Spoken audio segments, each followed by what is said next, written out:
أعوذ بالله من الشيطان الرجيم بسم الله الرحمن الرحيم honours দ্বিতীয় বর্ষের history of English লিটারেচারের খুবই গুরুত্বপূর্ণ কয়েকটি ব্রড কোর্স নিয়ে আলোচনা করব। সেটা হচ্ছে যে প্রথম অ্যাংলো সেকশন পিরিয়ড বা ওল্ড ইংলিশ পিরিয়ড থেকে এই কোর্সটা খুবই ইম্পর্টেন্ট। সেটা হচ্ছে যে what picture of the Anglo Saxon life do you get in Beowulf, মানে what picture of Anglo Saxon life, মানে অ্যাংলো সেকশন জীবনের বা অ্যাংলো সেকশন সমাজের কোন কোন বিষয়গুলো তুমি বিএলপের মধ্যে খুঁজে পাও সেটি তুলে ধরো। এই যে অ্যাংলো সেকশন জীবনের কেমন ছবি তুমি পাও এটা। তো অ্যান্সারটি এরকম করে আমরা শুরু করতে পারি। এভরি ওয়ার্ক অফ আর্ট, আর্টের প্রত্যেকটি কাজ বা শিল্পের প্রত্যেকটি কাজ ইজ হয় an accurate picture of society, মানে সোসাইটির একটি বা সমাজের একটি একুরেট পিকচার, সমাজের একটি চিত্র, সঠিক চিত্র।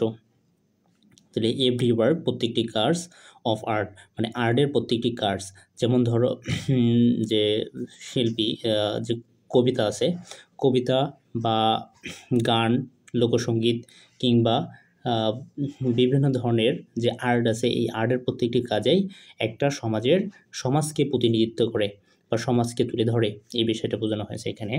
Accordingly literature as an art, literature যেহেতু একটি art,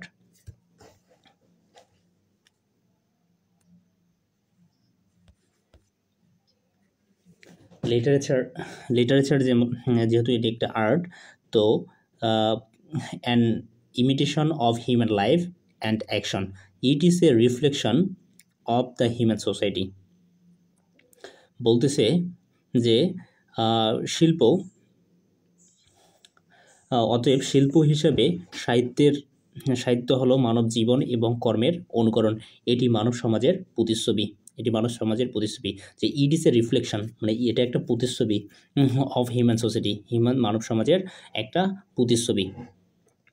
Literature not only reflects the society but serves as a mirror in which members of the society can look at themselves and see the need for positive sense.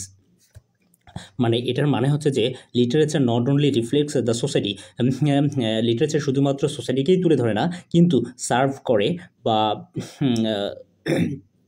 এবং কাজ করে mirror হিসাবে কাজ করে, যার মধ্যে সমাজের প্রত্যেকটি মানুষ তাদেরকে দেখতে পারে এবং তাদের পজিটিভ সেন্স বা নেগেটিভ সেন্সগুলো তারা বুঝতে পারে, যে সি দ্য নিড, তাদের প্রয়োজন বুঝতে পারে যে কি প্রয়োজন সেন্স করা। এবং the most remarkable specimen of Anglo section heroic poetry, মানে হিরোইক পোয়েট্রির অ্যাংলো সেকশন হিরোইক পোয়েট্রির সবচেয়ে উল্লেখযোগ্য স্পেসিমেন্ট মানে হচ্ছে নমুনা বা উদাহরণ হতে পারে যে বিয়োপ একটা অ্যাংলো সেকশন যুগের তেমনই একটা কাজ, যার মাধ্যমে আমরা এই সমাজকে দেখতে পারি। And the Anglo-Saxon culture is specifically precisely, মানে অ্যাংলো সেকশনস কালচারকে ইজ প্রিসাইসলি রিপ্রেজেন্টেড, মানে প্রিসাইসলি মানে কি সম্মিলিতভাবে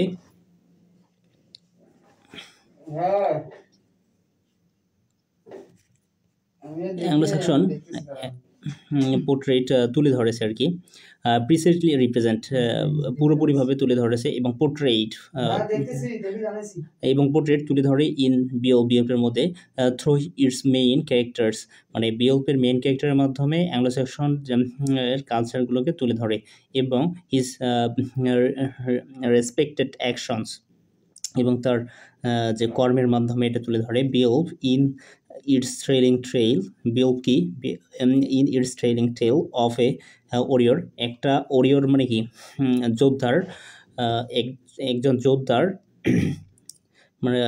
যোদ্ধার রোমাঞ্চকর গল্পের মধ্য দিয়ে what was important to the Anglo-Saxon culture during that time, which was ideally the warrior culture, মানে এটা হুইচ ওয়াজ যেটা ছিল আদর্শগতভাবে যোদ্ধা সংস্কৃতির ছিল। তো এটা হচ্ছে কি ইন্ট্রোডাকশনস, যে আমি আরেকবার পড়ি। Every work of art is an accurate picture of society. Accordingly, literature as an art is an imitations of human life and actions. It is reflect of the human society. Literature not only reflects the society but serves as a mirror in which members of the society can look at themselves and see the need for positive change. The most remarkable specimen of Anglo-Saxon heroic poetry is Beowulf, and the Anglo-Saxon culture is precisely represented and portrayed in Beowulf through its main characters and his respected actions. Beowulf, in its thrilling tale of a warrior, portrays what was important to the Anglo-Saxon culture during that time, which was ideally the warrior culture. তো এটা হলো introduction. এই ইন্ট্রোডাকশনে আমি যদি এই পুরো অংশটি আমরা যদি ভালোভাবে লিখে দিতে পারি তাহলে একটা সুন্দর মানসম্মত স্ট্যান্ডার্ড ইন্ট্রোডাকশন হয়ে যাবে। তো এই যে এরপরে যে পয়েন্টগুলো আমরা আনতে পারি সেটা হচ্ছে বিয়োগ as a reflection of Anglo Saxon culture, মানে বিয়োগ as a reflection of Anglo Saxon culture, মানে অ্যাংলো স্যাকশন সংস্কৃতির প্রতিফলন হিসাবে বিয়োগ, অ্যাংলো স্যাকশন কালচারের বা সংস্কৃতির প্রতিফলন হিসাবে বিয়োগ। তো এই যে এই কোটেশন বা টপিকগুলো যা আছে এগুলো যদি আমরা লিখে আসতে পারি, এর ভিতরে কিছু কথা লিখে দিলেই এই রিলেটেড, তাহলে কিন্তু একটু ভালো অ্যান্সার হয়ে যাবে। যে যেমন আমরা বলতে পারি যে বিয়োল্প হচ্ছে অ্যাংলো স্যাকশন বীরপূর্ণ কবিতার সবচেয়ে গুরুত্বপূর্ণ নিদর্শন। প্রধান চরিত্রের কাজ ও বীরত্বের মাধ্যমে এই জাতির সংস্কৃতি জীবন্তভাবে প্রকাশ পেয়েছে, মানে প্রধান চরিত্রের কাজ এবং বীরত্বের মাধ্যমে এই জাতির সংস্কৃতি জীবন্তভাবে প্রকাশ পেয়েছে বিয়োল্পের মধ্যে। এবং কবিতাটি এমন এক সময়ের ছবি তুলে ধরে যখন সাহস, অনুগত্য, মর্যাদা ছিল সমাজের শ্রেষ্ঠ মূল্যবোধ। এই যে কথাগুলো বললাম এগুলোই যদি আমরা লিখে দিতে পারি তাহলে কিন্তু এই Beowulf as a reflection of Anglo Saxon culture এর আলোকে ভালো একটা প্যারা হয়ে যাবে। দেন অরিজিন অ্যান্ড ব্যাকগ্রাউন্ড মানে কি?